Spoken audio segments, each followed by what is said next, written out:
Bonjour les amis, je suis Dany Bunel, énergéticienne médium canal. Voilà, je fais des soins énergétiques et j'accompagne sur le développement personnel pour trouver une paix et un équilibre à l'intérieur de soi, une harmonie pour se sentir bien dans sa tête et dans son corps. Voilà, pour que dans la vie on puisse faire aussi ce qu'on a envie, s'apporter du bien-être. Là, deuxième vidéo. Là, j'enchaîne les vidéos. J'ai envie de vous envoyer des vidéos. Je suis à fond. Voilà, il est temps. Ça fait longtemps que mes guides me poussent à vous envoyer des vidéos. Donc là, je vais. Alors, je sais pas trop de quoi on va parler. Je vais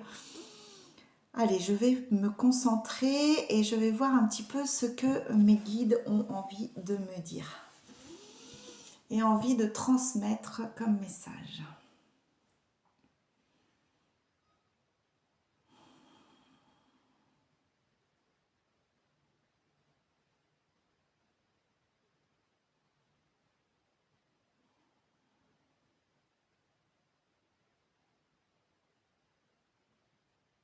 Alors. Mais est-ce que tu as envie de transmettre des messages? Oui, alors, ce que je ressens moi maintenant, c'est... bon, je vais commencer par ce que je vis personnellement. J'ai l'impression qu'il y a un gros décalage, je ne sais pas ce que vous en pensez, vous me direz en commentaire, entre ce qui se passe à l'extérieur, ce qu'on entend, les médias, tout ça, et moi, comment je me sens. Je sais que je passe par des phases très chamboulantes, très bouleversantes, je dirais des tempêtes intérieures, des tempêtes émotionnelles qui m'amènent à apprendre à libérer ces énergies. Parce que, comme on sait, tout est une question de fréquence et d'énergie. Vibratoire.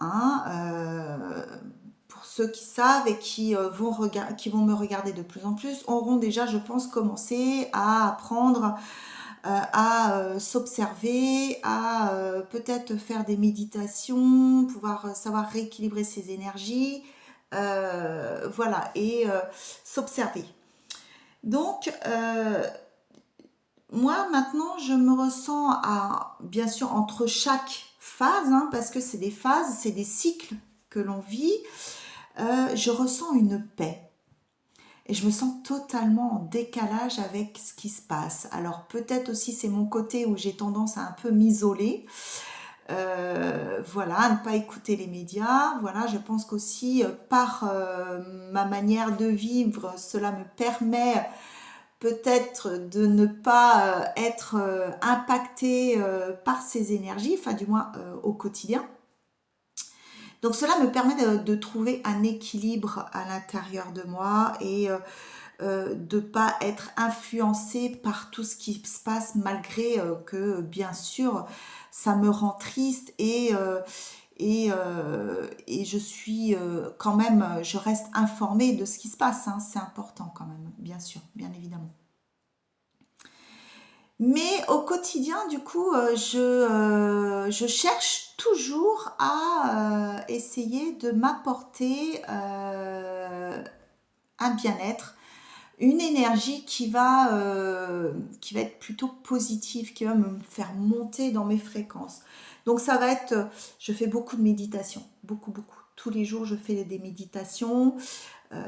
Je suis des protocoles, voilà, j'ai le temps de le faire, donc j'ai la chance de pouvoir le faire et cela me permet de vraiment de rester dans un taux fréquentiel plus élevé et du coup cela est super parce que ça me permet de rester à peu près stable, je dirais, émotionnellement, je reste à peu près équilibrée, bien sûr selon s'il y a des événements extérieurs qui arrivent, bien sûr, c'est pas toujours évident, mais voilà, quand il n'y a rien, au moins, il n'y a pas mon petit mental, mon petit vélo qui va se mettre en route et qui va essayer de chambouler cet équilibre.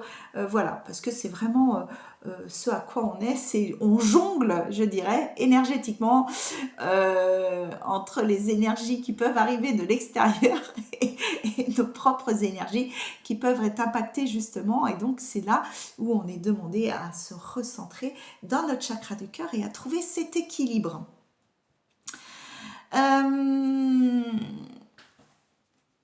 Ouais, j'ai donc ressenti ce décalage, c'est marrant, hein, ce décalage-là qui est, je trouve, de plus en plus euh, important, je trouve qu'il est de plus en plus grand en fait en conscience. On se dit non, c'est tellement pas moi, c'est tellement pas ce que je veux non plus, quoi, hein, entre ce qui est dit et ce que j'ai réellement envie, en fait.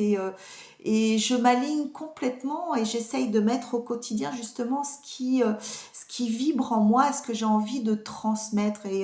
Et moi, au plus profond de moi, j'ai envie de transmettre de l'amour, de la bienveillance, de la paix, de la sérénité.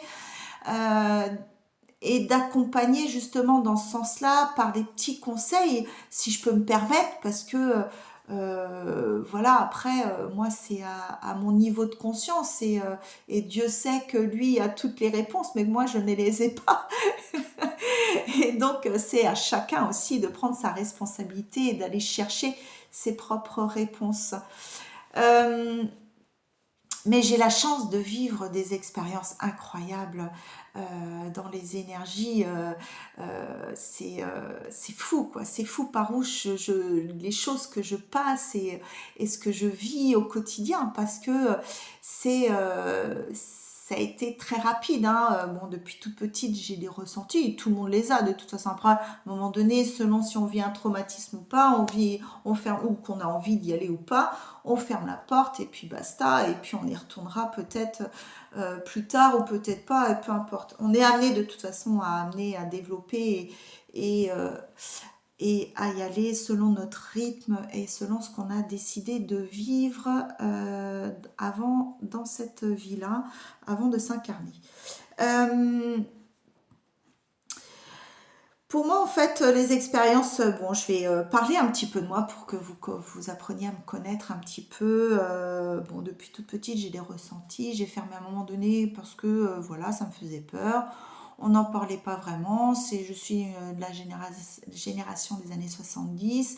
C'est quelque chose qu'on ne parlait pas. C'était assez, voilà, l'image était un peu, je dirais, pas forcément très agréable sur les personnes qui pouvaient avoir des compétences malgré que dans mon transgénérationnel côté maternel, j'ai ma mamie qui voyait des choses, elle voyait les défunts. Voilà, elle m'en a parlé qu'à moi, il n'y a pas de hasard, hein, vous me direz. Et donc voilà, mais c'est tout, il n'y a pas eu plus de conversation avec ma grand-mère que j'adore, qui est partie. Et donc voilà, mais ça a mis la petite graine, je dirais, parce qu'elle m'a parlé quelques expériences qu'elle avait vécues et voilà, les choses étaient posées et voilà, sont venues après petit à petit dans ma vie, à part des expériences que j'ai vécues plus ou moins agréables. La première, ça a été la plus... Ouais, une des premières, je dirais. J'étais un peu dans les années où j'étais jeune, j'avais une vingtaine d'années, j'étais un peu faux-folle, je faisais la fête, je buvais beaucoup, voilà, je fumais. J'étais beaucoup dans l'excès et dans les expériences de tout genre. Et ça m'arrivait de rentrer pas forcément dans des états très corrects. C'était une autre génération, on pouvait à ce moment-là, à cette époque-là. Et donc je sentais souvent une présence à côté de moi quand je rentrais, voilà, quand je rentrais chez moi et que j'étais pas forcément dans un état, euh, je dirais comment, bien, clair, hein, bon, vous me comprenez? Voilà. Et donc ça, c'est des choses, des petites... Mais bon, on se dit, on remet ça, on est... Ouais, t'étais bourrée, ma fille, n'importe quoi. Enfin bref, hein, voilà. Mais le mental revient, on se dit, c'était un peu n'importe quoi. Bref. Bon, il y a eu quelques éléments quand même. J'ai échappé quand même à quelques accidents de voiture. Voilà, il y a eu des choses quand même un peu bizarres comme ça qui se sont arrivées. J'ai eu beaucoup, beaucoup de chance dans ma vie. Une autre expérience où voilà, j'ai été aussi agressée à une époque, j'ai été agressée par une personne et à ce moment-là, ça a été vraiment la première expérience qui a été vraiment très flagrante pour moi parce que ça a été la première fois que j'entendais la voix de mon guide qui me dit appelle Dieu. Et là, je réfléchis, j'appelle Dieu et la personne a été dégagée en fait.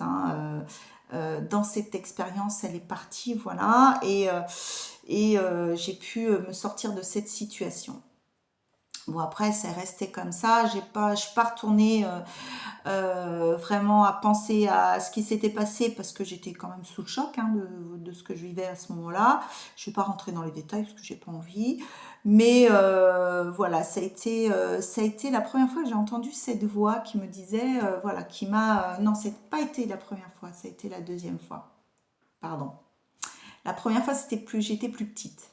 J'étais plus petite suite, oui, suite à une agression à l'âge de 6 ans.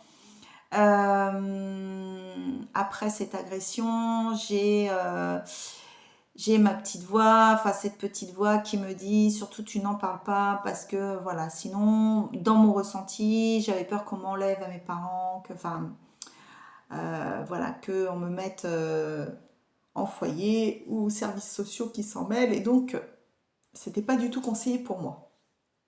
Donc je m'étais tue et voilà. Donc là, c'était vraiment la première fois en fait que j'avais entendu cette voix-là.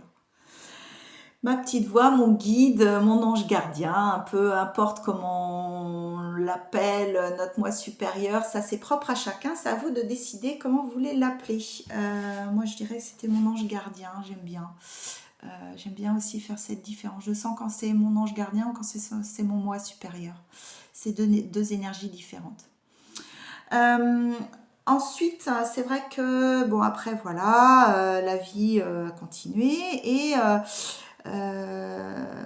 j'ai, en 2019, donc je suis retournée à mon compte et là j'ai commencé, je ne savais pas réellement ce que je voulais faire. Enfin voilà, j'ai l'expérience des massages à l'époque. Il y avait 20 ans, j'étais masseuse et je voulais me remettre en tant que thérapeute. Mais je voulais pas retourner dans les messages, je voulais faire autre chose. Donc j'avais demandé à l'univers, voilà, j'ai commencé à poser mes demandes. Je veux bien retourner en tant que thérapeute, mais je veux faire autre chose. Et donc là, on m'a amené dans les énergies. Et oui, mais alors, d'une manière que si j'avais eu le choix, je l'aurais pas vécu comme ça, j'aurais fait autrement. Je peux vous le dire.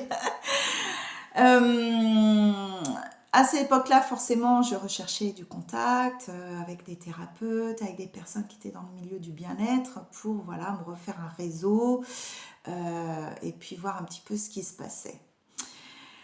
Donc l'univers m'a amené des bonnes personnes. On a toujours les bonnes personnes au bon moment. Ça c'est génial. Vous allez voir. Mais c'est vrai que quand on vit en conscience, on s'aperçoit de plein de choses. Que la vie est un vrai cadeau et que c'est que des synchronicités. Et voilà. Il n'y a que des rencontres et pas de hasard.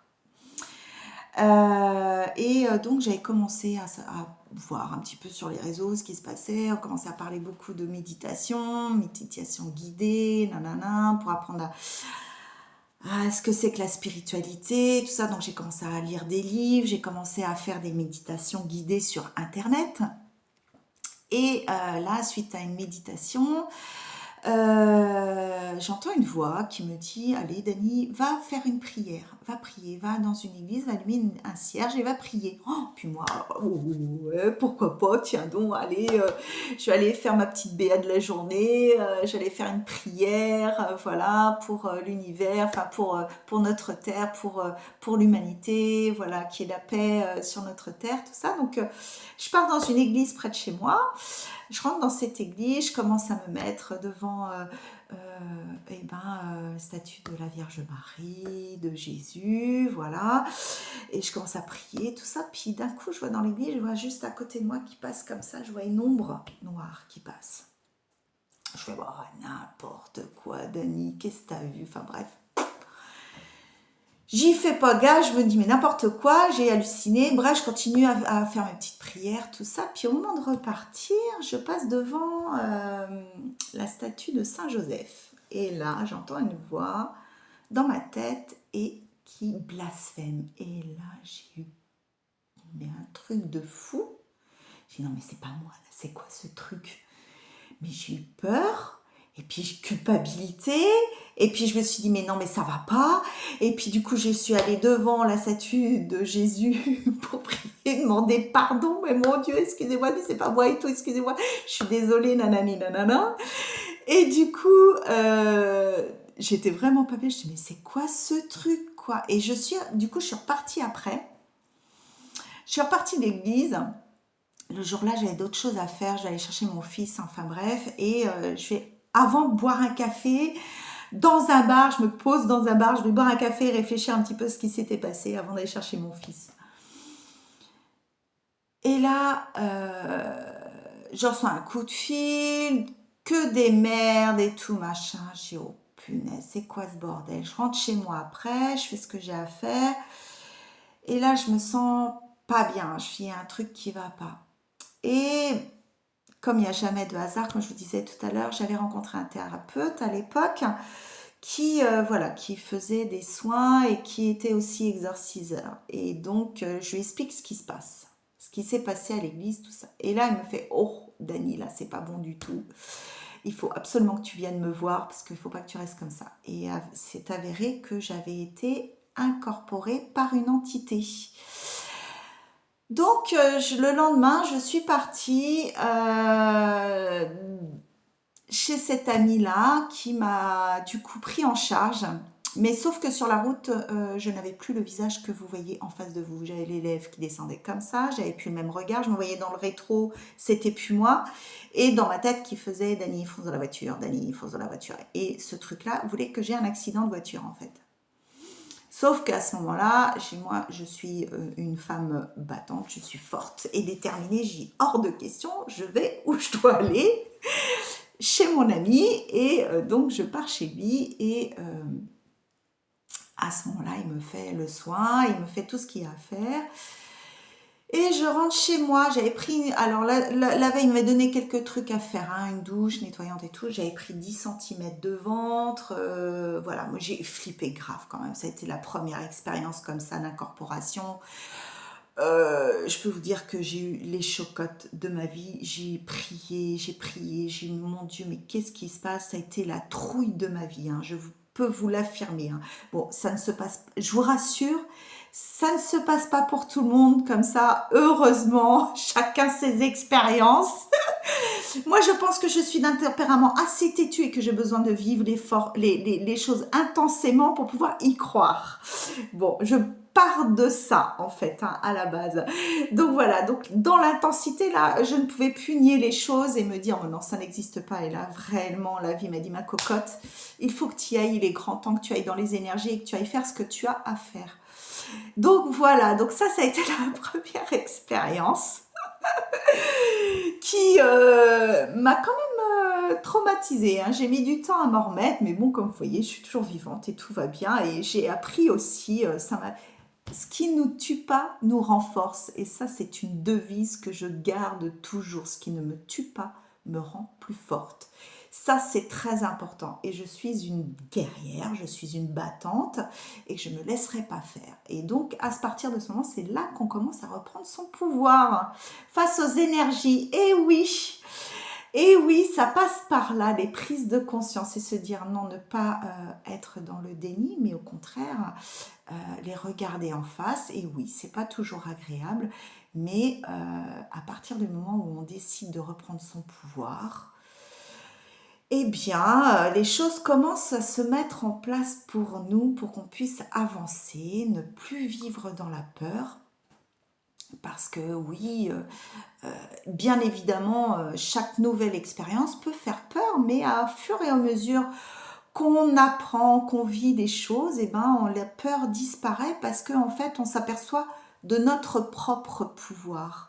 justement. Et c'est là que c'est important de prendre conscience de notre force et qu'on peut retrouver cette force et ce pouvoir et qu'on a la liberté de décision de savoir ce qu'on a envie de vivre ou pas. Voilà. Et c'est à partir de là qu'on se crée notre propre, je dirais, barrière énergétique dans le sens où on accepte ou on n'accepte plus.